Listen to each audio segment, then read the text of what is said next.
Welcome to the Mood Food Podcast. There are some places that are more than restaurants. They hold intention, they hold a philosophy, they hold a way of living that's been practiced quietly over time. Today's conversation is with Divya Alter, the founder of Divya's Kitchen in New York City. Divya is not just a chef, she is an Ayurvedic practitioner, a teacher, and someone who spent years living and studying in India, including some time as a monk, where she immersed herself in a way of life centered around balance, awareness, and healing through food. She created Divya's Kitchen as a space to bring that philosophy into everyday life, to show that food is not just something we consume, but something that can support the body, the mind, and the way we live.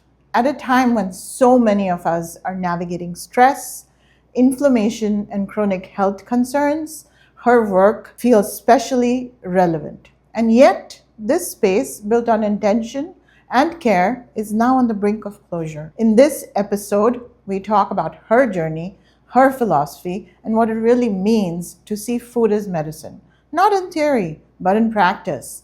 Because sometimes the way we eat is not just about nourishment, it's about how we choose to live. Divya, where are you from? Well, first of all, it's such a pleasure to be with you here today in our restaurant, Divya's Kitchen. Thank you so much for coming. It's our pleasure, and thank you for allowing us into your Yes. very humble and beautiful place here. Thank you. Yeah, it's an honor to have you, to meet you, and to learn more about your amazing work. it's really an honor. I was born in Bulgaria. Yeah, I grew up in communist Bulgaria. I had a happy childhood. I was always in nature.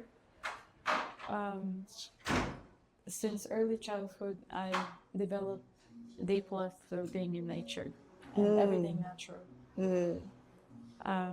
And then when I was 18 years old, I had an epiphany in my life. I was asking, who am I and what's my purpose?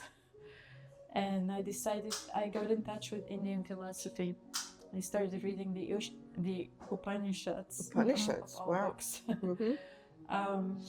And I was very attracted to many of the concepts.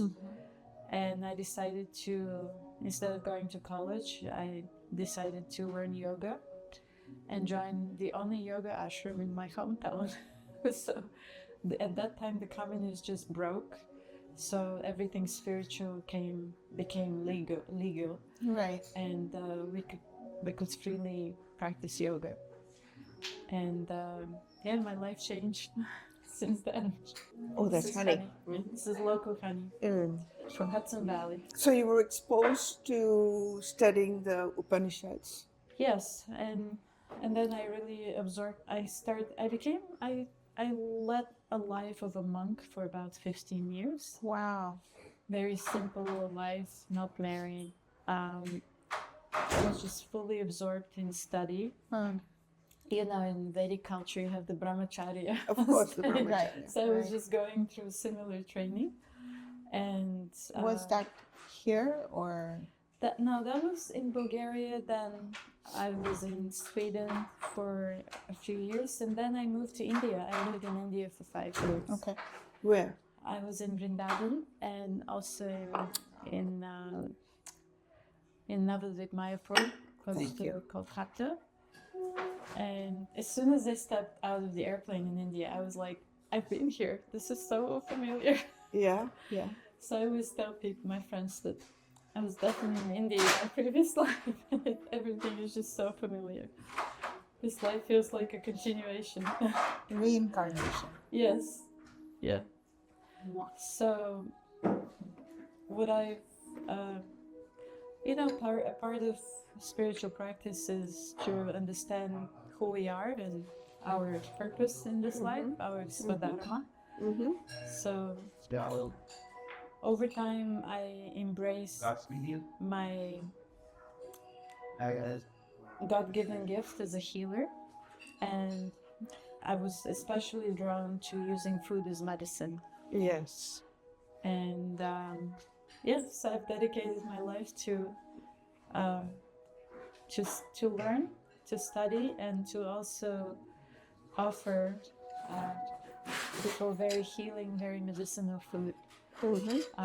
That is also based on the foundation of Ayurveda, which to me, it's the Ayurvedic principles really make the most sense of all holistic practices, which I have studied a lot, and you as a naturopath understand all these different practices. Modalities, yeah. Somehow Ayurveda is the complete package for me. So, especially truly is. especially when it comes to food and explaining food and how food interacts with our body in different ways, in different parts of the body and the mind. So that's very fascinating to It me. is, And it is. I like to study it and to share it with others. It's true because, you know, in naturopathic medicine, it's all what Father Knipe in Germany put together. But it's more a European way of eating and being with the hydrotherapy and things like that. In Ayurveda, they also have hydrotherapy and the way of eating, but it's for that whole.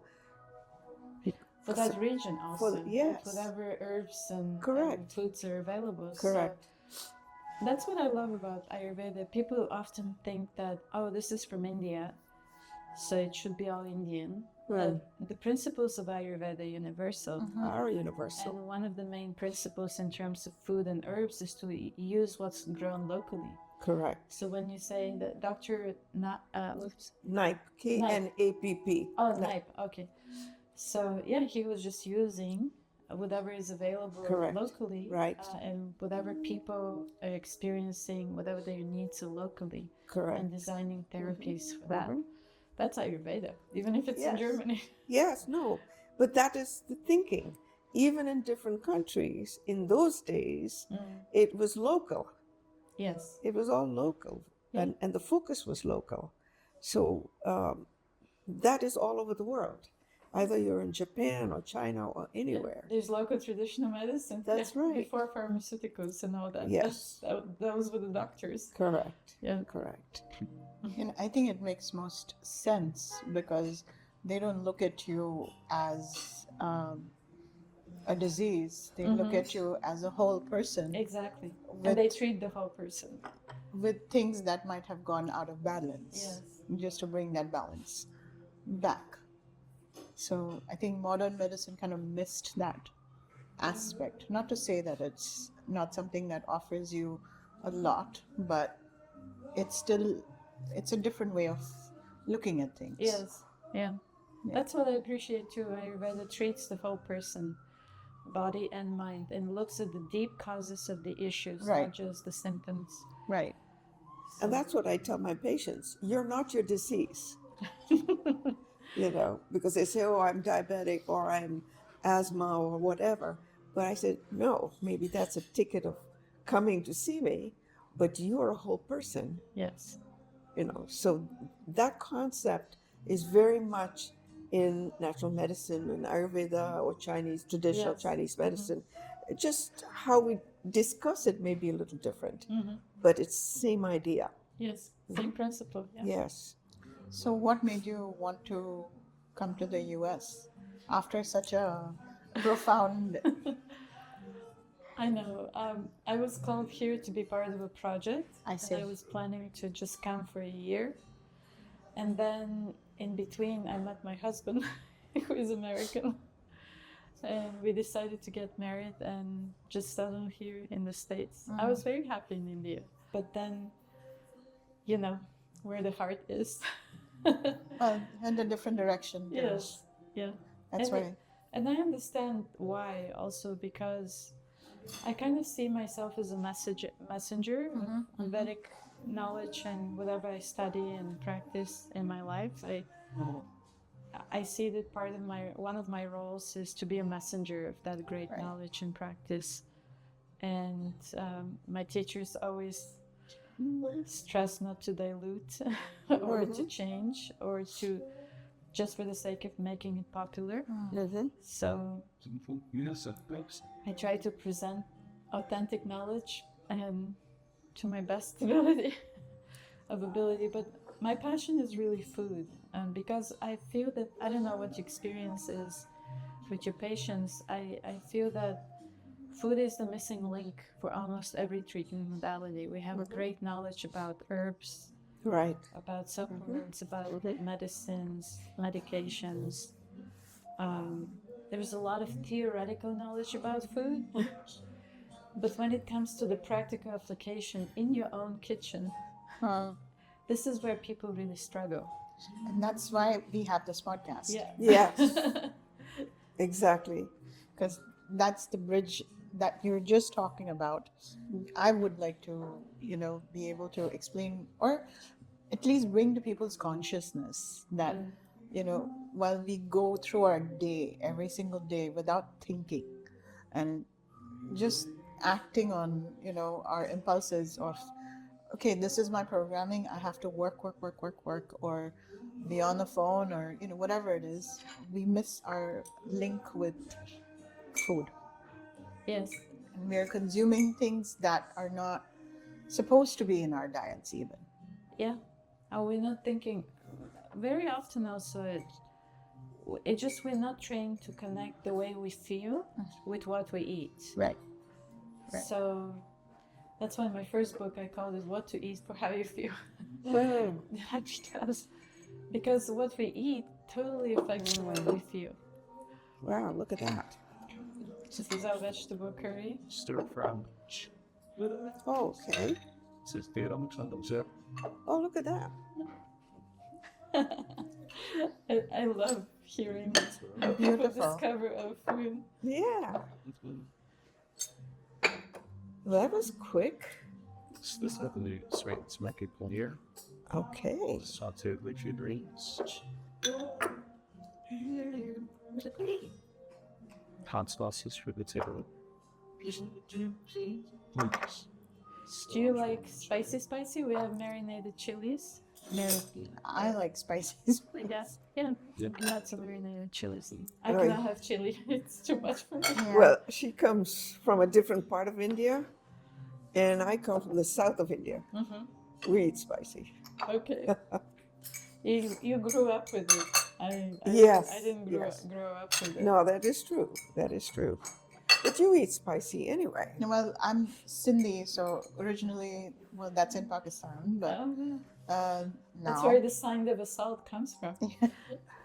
And then I grew up in Pune, which is in Maharashtra, which is an extremely spicy state. Let's just put it that way.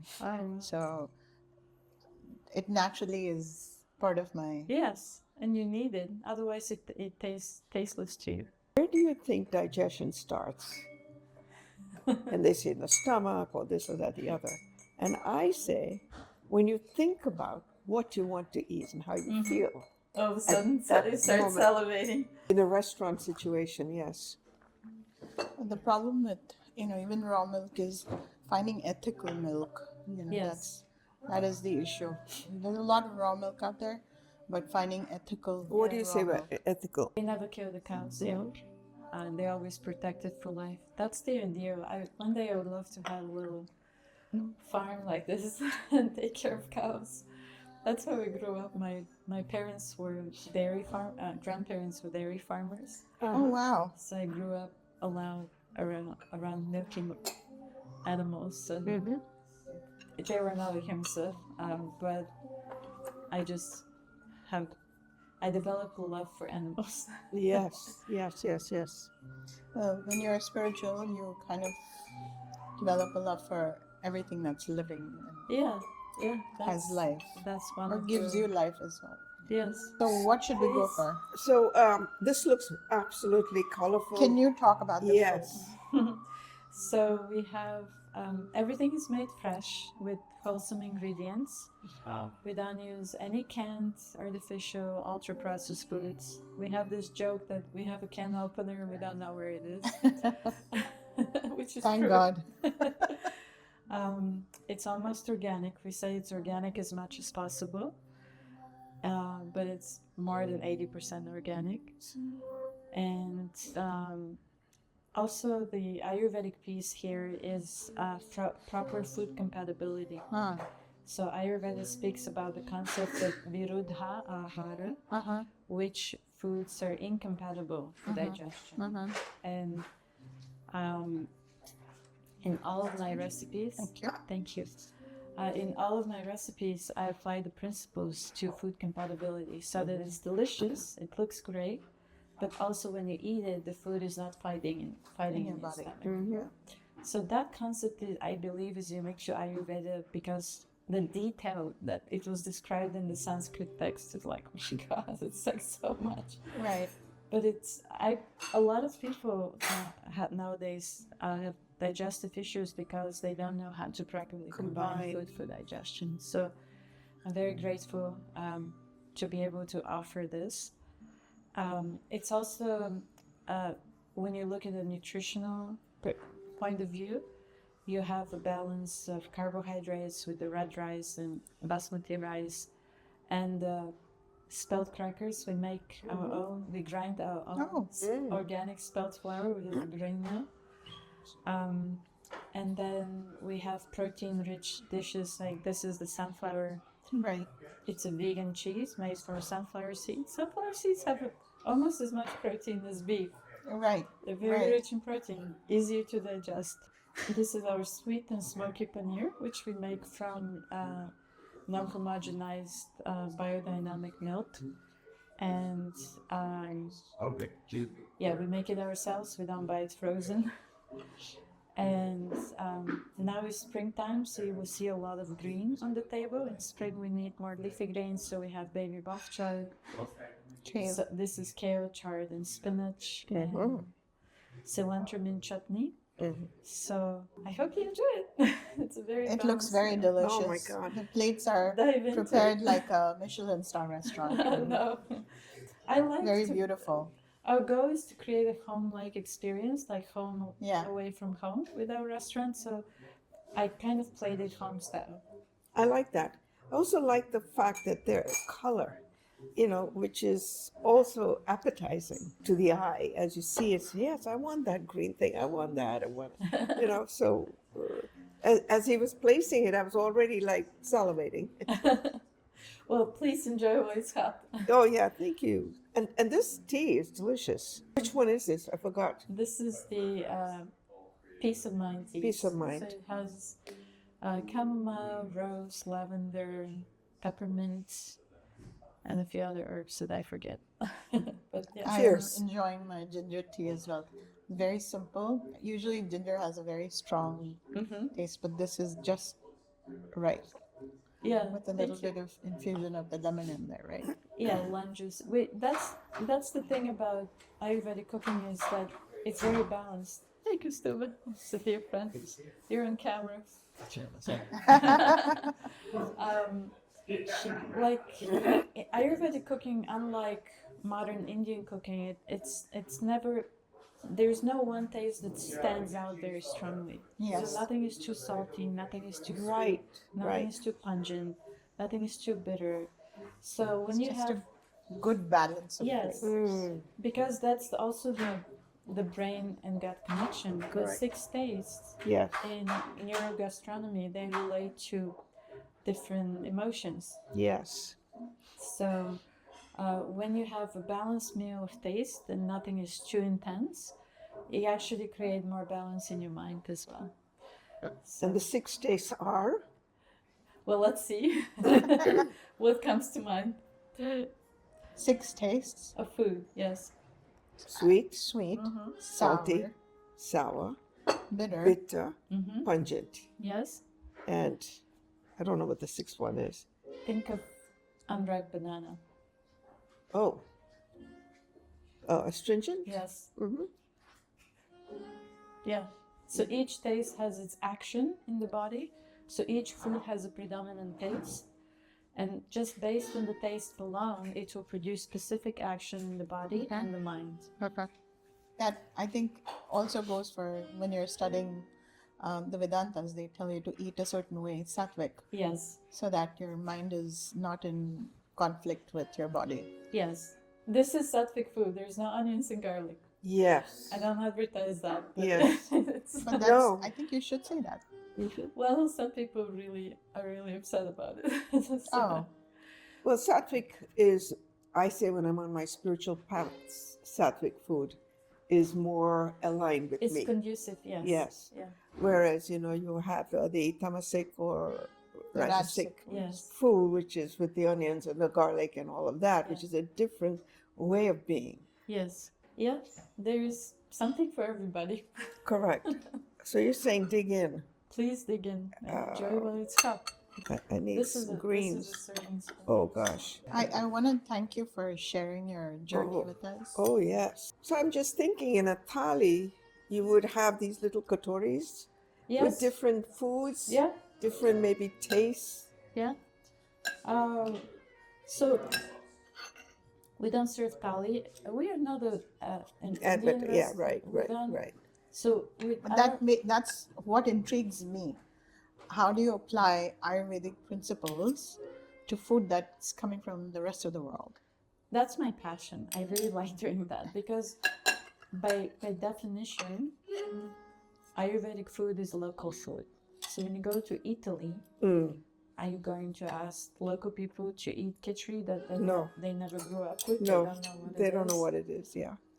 Or would you rather apply the principles to the local Italian food? Uh-huh. So, is there a connection to the Bhakti Center? Yes, we are members, and also we pay rent, Right. so we support the Bhakti cycle that way. So the Bhakti Center is based on what Bhakti? It's Krishna Bhakti. So there is a beautiful Radha Krishna temple on the third floor.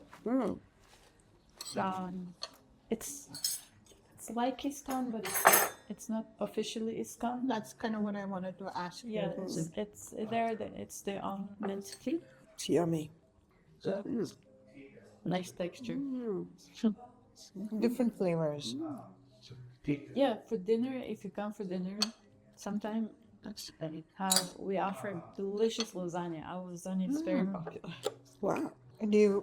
Is it vegan or it's just regular? We have a vegan version of it, and then we have with regular dairy mozzarella. Now I definitely have to Come. bring more people. Yes. What I want to see more in the world is that people become more and more aware about eating for digestion, what they can digest, and not just what they enjoy eating. But it should be a combination of Consciously- both. Consciously eating food, not You have to not only enjoy it, but it should digest well. Yeah, but often we enjoy food that are really bad, like ultra-processed foods, right? ultra-processed food that may taste good but doesn't sit well in our body. We end up with inflammation like nobody's business. You can get I just say, read the label. They can be very complicated these Right. days. If you can't pronounce anything, don't eat it. I have a 24-year-old and I have a 19-year-old.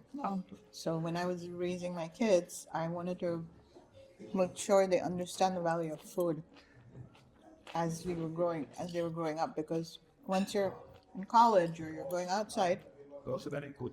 you want convenience because you don't have that much time in the day. And everybody else is doing it, all the other kids. Right, Right. right. And I see a lot of kids when they go to college. First of all, the idea of putting 18-year-olds in a building, in a hostel, is like foreign to me because I don't understand that. How are they supposed to take care of themselves without understanding how to? But here we are. So the decisions that they make food-wise in the 4 years that they're in college make them sick Yeah. To do. and that's kind of what they carry with them going forward. Oh my God. This one here is this one. Petit? It's delicious. What I like about this plate is that the food is flavorful. At the same time, it's mild. It's not Overpowering, yeah. overpowered. That's a balanced plate. So that you can actually taste each ingredient. Because when you're able to taste it, your brain will send signals for the digestive enzymes that can help you break this down. Correct. Rather than if everything is just chili, Tarkin with hat. then That's it's confusing. Like, yeah. That's the only flavor that registers. Yes. Yeah. So what made you take the brave step of opening the restaurant? I know you're passionate about food but running a restaurant and cooking for huge amounts of people is a whole different Yeah. undertaking. So before the restaurant, we have a cooking school also. We have a nonprofit called Bhagavat Life. And I've been teaching cooking classes for the past almost 20 years. So my classes, especially when we came to New York, became very popular. People would come to our classes every week. It was once a week because they really enjoyed the food. And they were like, where can we eat like this? Right. I'm like, just here. Like, and then we expanded into meal subscription service. So before we had a restaurant, we had meal subscriptions. So I will meet Do you have with food? so I will Wow. meet with clients and read their pulse and assess what food are best for them. Or work with their doctor, and we'll prepare fresh cut meals 3 times a week and deliver them in tiffins. That's amazing. So But yeah, it's mostly in New York. it was just here, yeah. And it was a favorite. I mean, our customers still remember so fondly this Yes. experience because we also created tremendous variety. Your ups.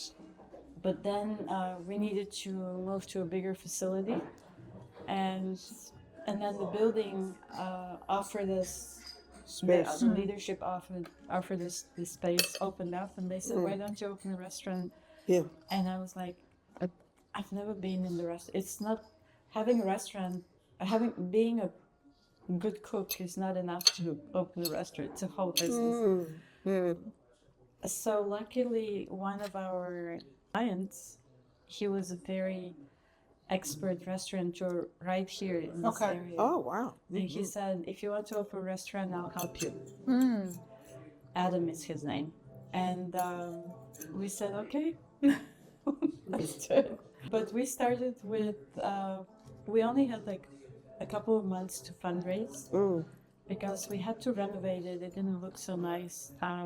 And you always need upfront money to start a restaurant. Right. Absolutely. Right. It's an investment. So we didn't have much of that. So for the first 3 years, I worked really hard. I was like 12 hours a day Wow. in the kitchen. And then That's what I hear. The restaurant is like a 24-hour.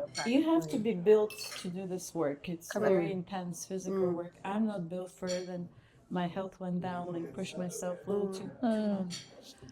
So then I had to. Now I just train and supervise. I'm not full time in the kitchen, and this gives me more time to actually teach. So my main function, my main role now is as a culinary instructor. So we started the first Ayurvedic nutrition and culinary. It's like an Ayurvedic chef's training, and it's the first level is an 8-month program. And That's fantastic. The second level is 10-month program. Where do you hold this? It's online. Nobody comes here or anything. No, we do in-person immersions. In fact, tomorrow I'm starting. Oh. Like I have a group of students coming to cook in person together, and we have people coming from all over the world, from Europe, from Canada. That's wonderful. So we're starting that tomorrow because I'm also the author of 2 cookbooks, What to Eat for How You Feel, and so my newer book is Joy of Balance. Okay. And I have readers from all over the world, I'm sure. and sometimes they just want to come and hang out. And it's different when you actually can prepare the food and taste it and have this experience rather than just online. Well, I'm sure. And having to. That itself requires discipline, teaching, and then writing a book. And what inspired the teaching? My teachers inspired the teaching. My main teacher, Ayurveda teacher, is Vaidya Ramakant Mishra. Last night. He passed away. He passed away on the day my first book was released. Oh, wow. It was the happiest day and the saddest day of my life. I was so transformed by his teachings and by the way he presented Ayurveda in a very authentic way, but also fully applicable for our day and age today. Right. So he really understood what we're going through here in our Right.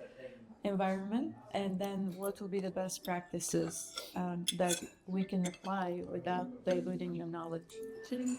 So he transformed my life, and as a service, as paying it forward, I love teaching. I love sharing this with others. I think food has to be done as a seva because Yes. you have to put in that love and not just for eating but also cooking. Yes. That's what I say, you know. If my food digested well, then the chef must have been in a good mood. Yes, for me, cooking is always seva. It's always service. We have to charge for it because it's a business. But Yeah. I mean, you have to. I mean, that's also seva. If you don't but charge in for my it, heart, I'm always there to serve. That's how. This is my ashram training. it's very evident in the food. You can see it's cooked with a lot of love. Mm. Also, like when I walked into the restaurant, you just feel You can like a feel sense that. of Yeah. peace, Uh-huh. which is very unique for New York City. That was our intention. That's part of the balance. And that's what is that your book? The one that you just released? You said it's Drive balance, yes. so what is the book about? The book is about. It's like a guide through using food as medicine. So I describe. It's organized by ingredient. Okay. So I explain, for example, I don't know if we have a copy here to show it. I would explain the Ayurvedic profile of barley, for example. Different types of barley, how to source it, when to eat it, when not to eat it, how to make barley water. And then I give you 1 or 2 recipes with barley. And then I move to millet. And describe the ingredients like that. So it's organized by ingredient. I love that. And then each recipe guides you for digestion. It's one of our regulars. You know, this gives me an idea. I was telling Dr. Pram I would love to post like a pop-up, which has become very, it's very good. Really? So, do you, Again, not overpowering, just flavor. what do? You just took the oil? Or this? The chili, yeah. You took the chili? So these are marinated green chilies. We So I can marinate- take the green chili? Yeah, and the oil also. Yeah. For me, is very strong. I cannot have that. And love you put, what did you put in it? So there are a bunch of spices in it. Ah, I and see that. organic olive oil. But you put, The curry leaves also. what did you put? Curry leaves. Oh, You can smell it when you, yeah, I could, yeah, curry pata. when you eat it. You can smell all the Then you can ingredients. get it, yeah. It's good for your hair, almost. It's just like should be made, not overpowering. That's why I don't like to go to Indian restaurants. Too tamasic. I think everything has a place. Yes. It depends what you want to do that There's day. something for everybody. Yes. Yeah. I enjoy my homemade food because, you know, we kind of have values that come down to us. We've eaten that for ages, and I feel like peaceful food is very hard to find. So when you find that, you should keep it. Yeah. So you were telling us about your second book that you just released. Oh, that was released 3.5 years ago. Oh, wow. Yeah. So it wasn't I just haven't released. written anything since then. No, it's my latest book. I love writing. I was so proud when I wrote my first book, and I was so insecure in the beginning because, you know, English is not my first language and never had writing training. But So Bulgarian is its own language? Or is Yes, it it's- more like it's- Russian, or is it? It's close to Russian, but it's its own language. Mm. And it's a Slavic language. I had a friend who's Bulgarian who's in the fashion industry, Mm. and she was sharing her experiences growing up Mm. in Bulgaria. Mm. So her father was an artist, and growing up in Russian Bulgaria was Mm. Oh, wow. a whole different. In communist Bulgaria. Yeah. So in today's day and age, also she won't say certain things because she's scared. Scared of saying it. Yeah, my daughter-in-law is Russian. So my granddaughter speaks fluent Russian and fluent English. Oh, sure. Thank you, thank you. That's great. Doors. Last piece. Oh, thank you. That makes you very tough. Mm-hmm. Wow, this is really delicious. Mm. You like the texture of it? I'm gonna just join your cooking classes online. How do you come from that, mindset where did you also feel like that growing up in Bulgaria, like surrounded by communism and a certain mindset? Yeah, I had a happy childhood. Yeah.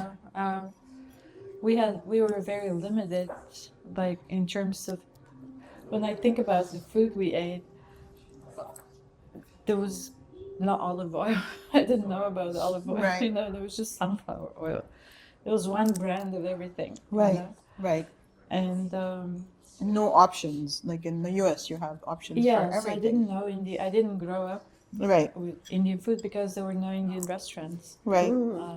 So I didn't know turmeric until I joined the ashram.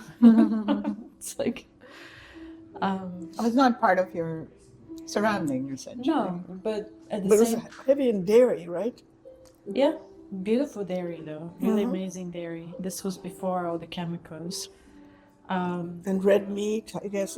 Yeah, I meat mean all the eaters. meats. Yeah. Yeah. When I wanted to become vegetarian at the age of 17, Mm. it Yep. was a very unusual thing. Your parents Also said, what? in a place where people are not really aware of something that exists. Yeah, it's not part that of is the so culture. far from. And I got one vegetarian cookbook and it was all salad.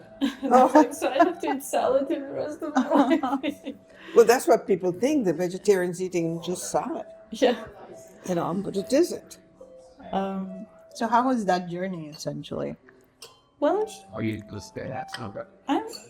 I'm grateful for it because it prepared me to. This avocado part of it. Yes. Yes. I feel happy.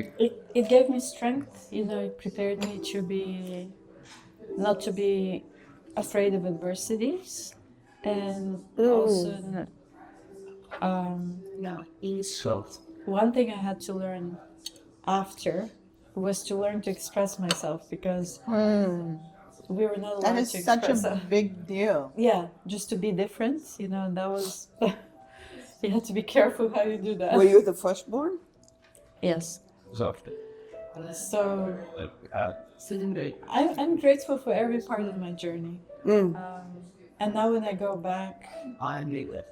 and I appreciate my parents, so much because what they've gone through Right. to bring us up, it's admirable. It's amazing. Correct. So how did that kind of your experience growing up and then going to India, becoming a monk, learning Ayurveda, did any of that translate into that life? It was very natural for me. Yeah. I was really looking were for ready. it. I wanted to connect with the roots of yoga and my spiritual practice. And when I went to India, especially in the holy places that I lived, it all came together. It was so empowering. And I feel that, how people go to the military when they're young to build character. Yes, I built character in the ashram. it's true. And in India. Particularly in India. Yes. I'm sure it was character building because just entering a vast society of a billion people and then finding your way through it. Very, very different. I was thinking of, because in India, people are comfortable to be very close to each other. Correct. To touch. Correct. Right. Yes. Yeah. And it's like, oh, wow, because there's so many people, it's just, the energy field that allows for. And it's funny. There's a unity in that. Yes, but it's also it kind of innocence, It's True. like True. it's also eagerness to, if you're in the temple, to have darshan, to see. Right. So I feel like it's very charming. for me, it's a little overpowering. Even as a kid, even though I grew up in India, going into places where people just they're just crowding, because that's the day you come to the temple and you have to kind of all get darshan, and you're just crowding in front of the idol to pray and do what it takes. And for me, it was just like, let me stand in the back. I cannot enter that microcosm because Yeah. it's very jarring for me. A lot of noise. I prefer just to have an internal experience as opposed to a huge external experience. Yeah. Or you just have to go at the right time when there's less people. Right, So right. And in the past few years, I have been afforded that because I don't know, somehow I picked that time where Walter. I end up with a temple that's not so crowded. So I've been very fortunate in that way. But that's what I like to understand from people who are going from a different country to India. What was your, Welcome. In this. kind of experience over there? You stayed there for 5 years. I wouldn't call it, trying to become part of the Safety. microcosm of what India is, but finding your own identity. yeah, I mean, it was a powerful learning experience, and I'm just so grateful. I would literally wake up every day and just thank and feel so blessed to be there. Because not just India, I was in Vrindavan, That is which is a my whole. favorite place on earth. I hear it's changed a lot. I haven't been there for 24 years. So. Well, that's Wow. at the foothills of the Himalayas, right? No, No. that's close to Which is- Delhi. It's oh, between over Delhi there. and Agra. Yeah. Okay, okay. Vrindavan is Oh, where yeah. all Krishna consciousness Krishna, happens. Yeah. Uh-huh. It's a very unique place. Yeah, So I would love to go. I want haven't to gone. die in Vrindavan. if I'm granted this unconditional blessing. I had a lot of family relatives who used to go to Vrindavan every year. And there was a Mataji from way back when that had a huge following. They would follow her and they'd be there. I personally haven't had the opportunity to go, but I would love to go. Yeah, Are you a Krishna Bhakt? yeah. Okay. What was that word? I think Krishna Bhakt. Oh, yeah, Krishna Bhakti. I'm a devotee of Krishna. I Uh-huh. Giridhari. We worship Giridhari. Yes. So, They say it's the ultimate. well, devotion. I mean, that's where my heart goes. Yeah. I think everybody has their own spiritual connection. Mm-hmm. I feel very drawn also to. I've had many past life memories of being a close follower of Lord Jesus Christ. I see. I've had that. They say that his years that were missing from the Bible, Yeah. he spent in Asia. Maybe. So, Yeah, but that connection is definitely there too. yeah. Great. Thank you so much for doing You're this with welcome. us. Wow, this was amazing. This is amazing. Do you Neil. have any of your books that I could buy from you? And Not from here. I'm sorry, we're out of books, but you can just order them on Amazon Online? or whatever you Yeah, order. I might do that actually, just to Yeah. put it on the podcast to share Right. your work. Yeah, So thank you. I'll do that. Yeah. Yeah, my first book is already in 12 editions. okay. So we definitely have to share that work. Yes, that's what I was thinking. Yeah. I'm so grateful. Yes. Yeah. No, I think- it's you're doing Right. of your guru. Yeah, I just what we do here is not just it's so much more than a business. Yes. It's my service to the community. It's my service to my teachers, to God. But it's also what I hope that with our contribution, we want to also contribute to the culture of using food as medicine and adding love to the food and really caring about the food, not just it's not something we consume that we just consume. There is so much more to food than just consumption. So yeah, the culture of food. I want to contribute to uplifting the culture of food. Well, I think, that's kind of the journey we are on. Yes. To bring attention Yes. to exactly what you're just talking about. And I think that's why, the world kind of, or the, whatever you want to call it, the divinity kind of brings people that are on the same vibration in the Correct. same place. So that's why we're here today. Exactly. And hopefully, in whatever way we can, we'd like to help you. Absolutely. What is it that your ask is? If you can just kind of put it out there so people know. Please come visit us. come and experience for yourself. We also have a GoFundMe campaign Okay, right now. you do. Because, experience the backlog of Funds. some unpaid, like we had a pipe issue, Oh. like a huge pipe issue. Okay. And our rent, has increased, and there are all these things that piled up to us. So I was just telling Dr. Pram how we started our restaurant 10 years ago. This is our 10th year. Right. And we're the junction where we feel that we've outgrown the structure that we created 10 years ago. And we're in the process, we have a plan for this. We're in the process of restructuring in a way to continue to serve the community for many more years to come. But the GoFundMe is just to help us in this intermediate Transition. period, yes, so that we continue. And it's such a special place, and also there's many vegetarian restaurants are rapidly disappearing, at least here in the city. I don't know. Right. I don't know Right. other places. That's not good. So so we're here to serve.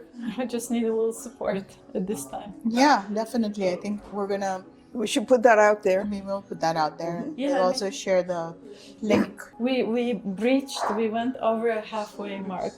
So, Very Good good. for you. Congratulations on that. thank you. Yeah, and it's so heartwarming. I mean, people are writing what they're writing to us Yeah. about how this restaurant has affected their lives. And I'm like, wow, I had no idea.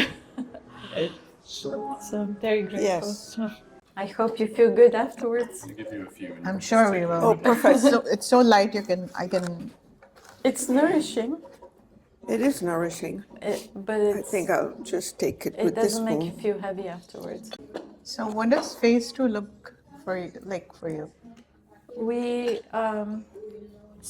right now we have a friend who is a local restaurateur as well, Okay.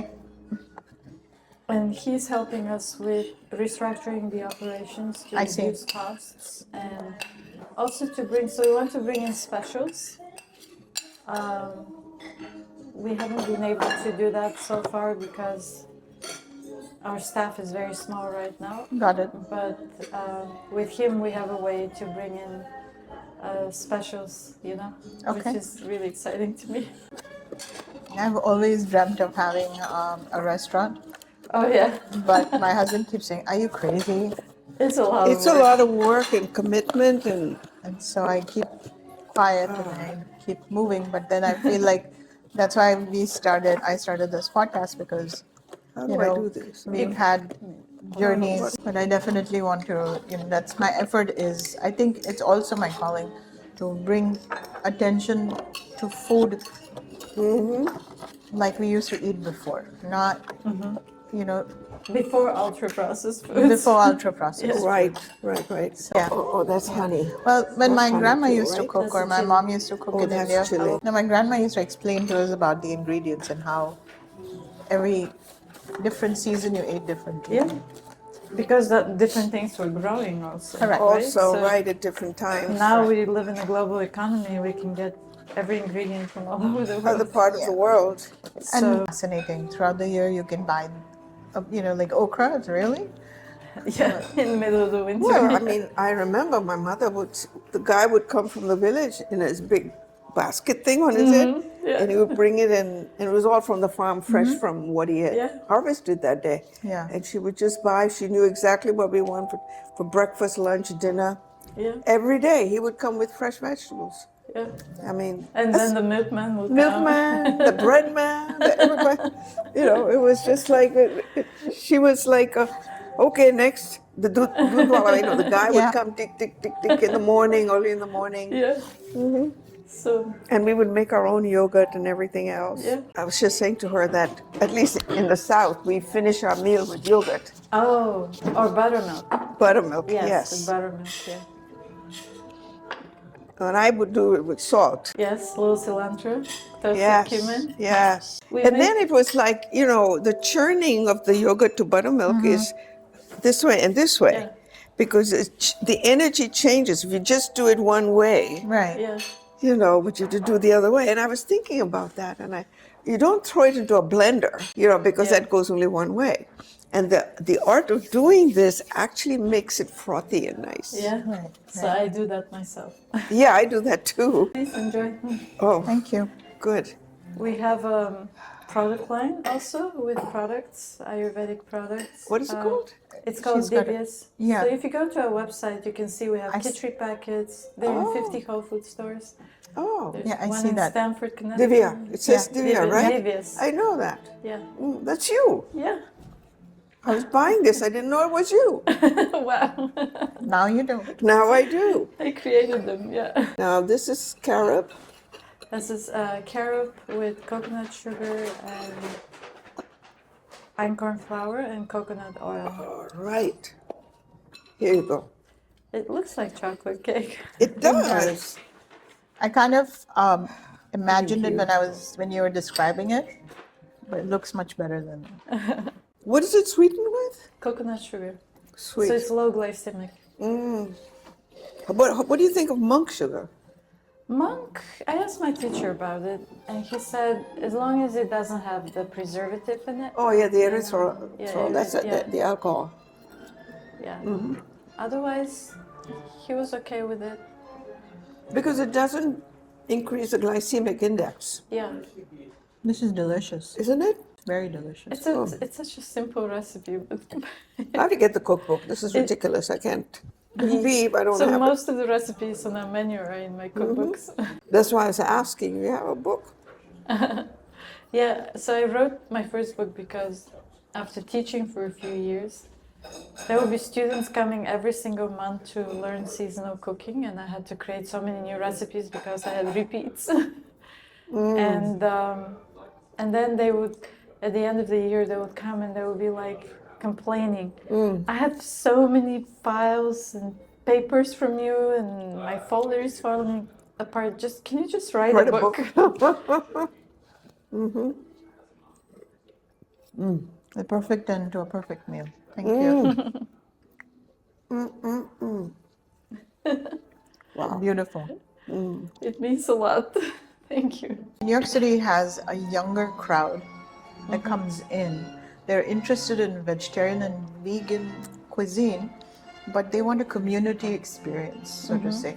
So I find that a lot of the newer people that are coming in start with pop-ups or these dinners that are curated to give people that sense of community Yes. and also give them the flavors that they want to experience. So I don't know how you feel about that. Once in a while, No, just we kind actually do that. We have our teaching kitchen and private event space, so I we see. do curated events there. okay. It's probably not the youngest population, but But I think that's the idea, right? To yeah. kind of We get that population. I feel like something is bubbling, you know. It's like Absolutely, it it's has about to to be. come out. So I'm like, let's see what It has comes to out. be.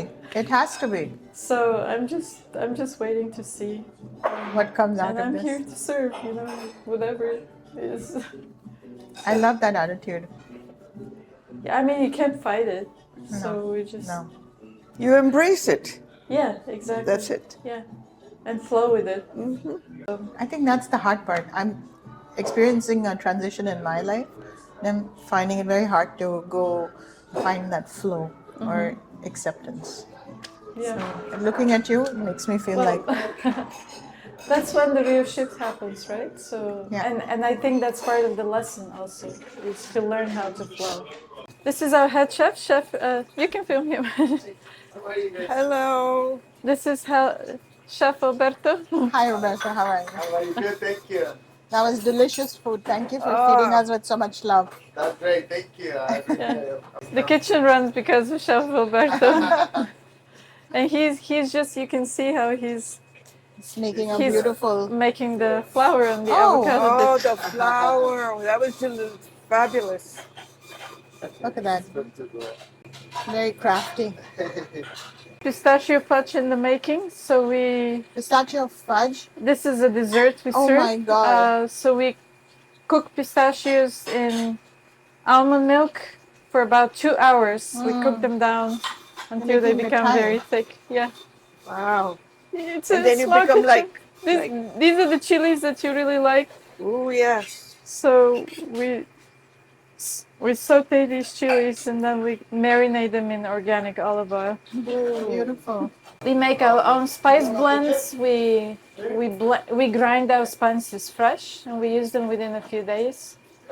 We Very don't buy fresh. ground spices. Yeah, it's Beautiful. a simple kitchen. It's Where's nothing your special grinder? about it. Well, it's special in this country because somewhere. everything comes Somewhere. pre-made. The grinder, we use a blender. So because we grind it in a big quantity, Yeah, yeah, so yeah, we yeah. use the blender. Everything is stainless steel. Our pans are very clean. Yeah. What makes a place like Divya's kitchen meaningful is not just the food, it's the intention behind it, the understanding that what we eat shapes how we feel, how we think, and how our bodies respond over time. In a world that often moves quickly, where convenience replaces care, spaces like this remind us of something quieter and perhaps more important, that food can be grounding, that it can be healing, that it can be thoughtful, and that the way we nourish ourselves is deeply connected to long term health. As we continue our conversations on gut health, prevention, and listening to the body, this perspective becomes even more relevant because before the diagnosis, the way we eat, the way we live, and the choices we make every day all matter. If this conversation resonated with you, take a moment to reflect on your relationship with food. And if you're in New York, consider experiencing Divya's Kitchen for yourself and supporting a space built on intention and care. Because sometimes preserving something meaningful begins with showing up.